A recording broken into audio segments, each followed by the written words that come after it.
Evening স্ন্যাক্সে মুড়ির সাথে বা গরম গরম ডাল আর ভাতের সাথে যদি এরকম মুচমুচে বেগুনি হয়, কার না ভালো লাগে। কি পদ্ধতিতে করলে প্রত্যেকটা বেগুনি এরকম ফুলবে আর এরকম মুচমুচে হবে, সেটাই আজকে আমি এই ভিডিওতে আপনাদের করে দেখাবো। সাথে থাকবে অনেক tips and tricks. By the way, আমি শেফ অতনু, আপনারা দেখছেন অতনু রান্নাঘর। আর আজকে আমাদের রেসিপি বেগুনির। তাহলে বেগুনিটা বানানোর জন্য আমি এখানে দুটো বেগুন নিয়ে নিয়েছি। এবার দেখে নিন বেগুনির জন্য এটাকে আপনাদের কিভাবে কাটতে হবে। প্রথমে এই যে পেছনের অংশটা আছে সেটাকে আপনাদের বাদ দিয়ে দিতে হবে। এবার এটাকে আপনারা চাইলে কিন্তু হাতেও কেটে নিতে পারেন, অথবা এরকম একটা স্লাইসারও আপনারা ব্যবহার করতে পারেন। এবার এটাকে আমি পাতলা পাতলা করে স্লাইস করে নিচ্ছি।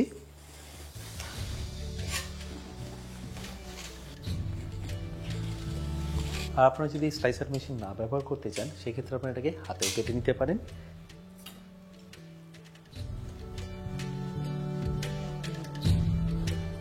আর একটা কাটা হয়ে গেলে পরেরটা আমি ঠিক একইভাবে কেটে নেব।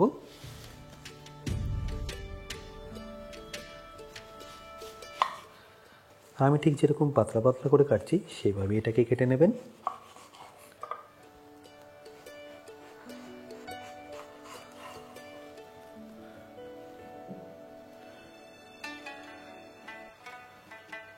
আচ্ছা, এবার এই বেগুনগুলোকে আমি একটা এরকম জালির উপর রেখে দেবো।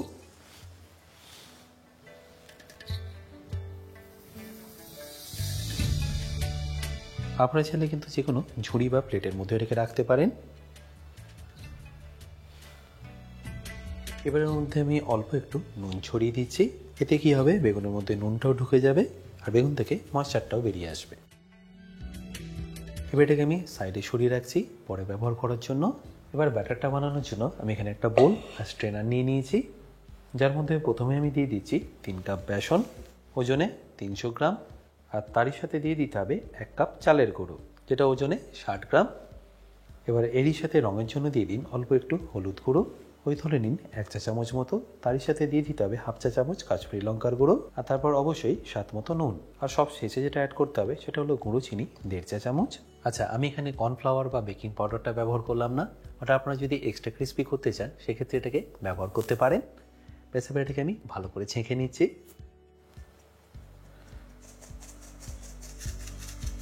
আর এই যে ডালাগুলো আছে এগুলোকে আপনারা এইভাবে একটু ভেঙে দিতে পারেন। আর এপাশে দেখুন বেগুন থেকে কিন্তু আস্তে আস্তে ময়েশ্চারটা একদম বেরিয়ে এসছে, আশা করি নিশ্চয়ই দেখতে পাচ্ছেন। এটাকে আপনাদের কিভাবে ফ্রাই করতে হবে সেটাও দেখাবো। আর তার আগে আমি এখানে ব্যাটারটাকে ভালো করে গুলে নিচ্ছি। আর এই ব্যাটারটাকে গোলার জন্য আমি এখানে দিয়ে দিচ্ছি একদম ঠান্ডা জল।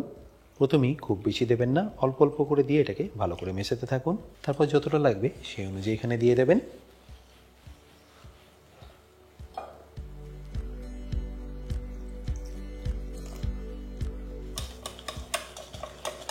দেখতেই পাচ্ছেন এখানে কিন্তু আর একটু জলের প্রয়োজন, তাই আর একটু জল আমি এখানে ব্যবহার করছি।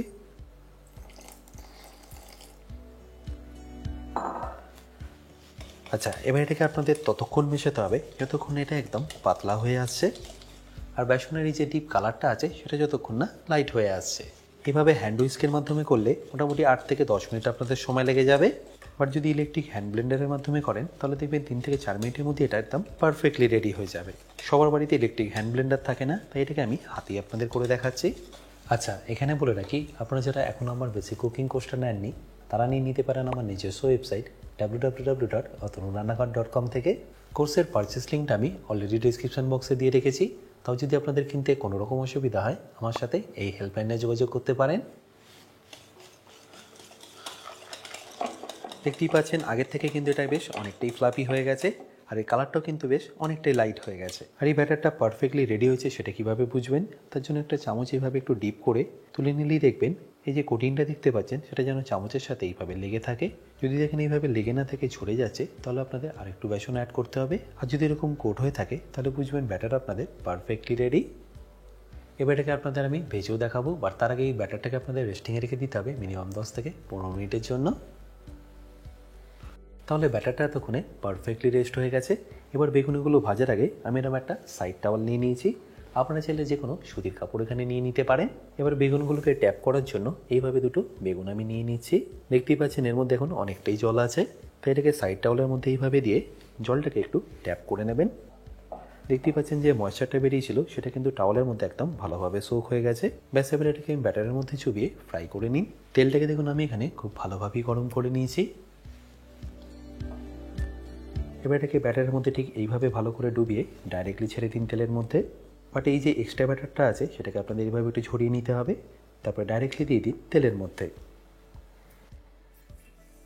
একইভাবে আমি আরও একটা ছেড়ে দিচ্ছি। দেখতেই পাচ্ছেন কি ভালোভাবে এটা ফুলে গেছে। ব্যাস পাল্টে নিয়ে এবার দুটো দিকেই খুব ভালোভাবে ফ্রাই করে নিই। দেখতেই পাচ্ছেন কি সুন্দরভাবে ফুলেছে। প্রত্যেকটা কিন্তু আপনাদের এরকমই ফুলবে। এবার এটা যতক্ষণ একদম লাল লাল হয়ে ভাজা হয়ে আসছে ততক্ষণ এটাকে পাল্টে পাল্টে দুদিকটাই ভালো করে ফ্রাই করে নিন। এবার দুদিকটাই আপনাদের একদম লাল লাল করে ফ্রাই করে নিতে হবে। দেখতেই পাচ্ছেন দুদিকটাই একদম পারফেক্টলি রেডি।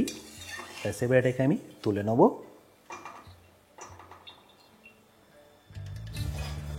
এবার এই একই প্রসেসে আমি বাকিগুলোও ফ্রাই করে নিচ্ছি।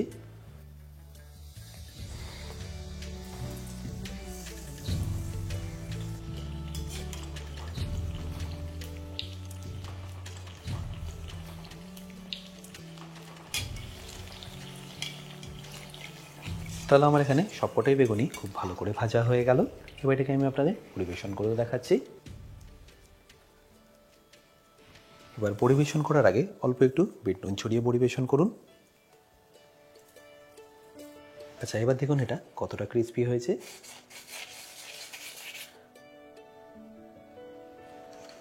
আচ্ছা, এবার এটাকে আমি আপনাদের ভেঙেও দেখাচ্ছি।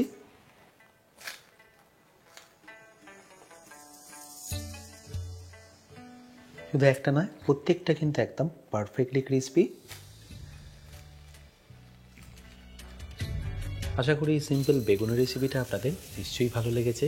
আর যদি ভালো লেগে থাকে অতি অবশ্যই কিন্তু আমাকে কমেন্টে জানাতে ভুলবেন না।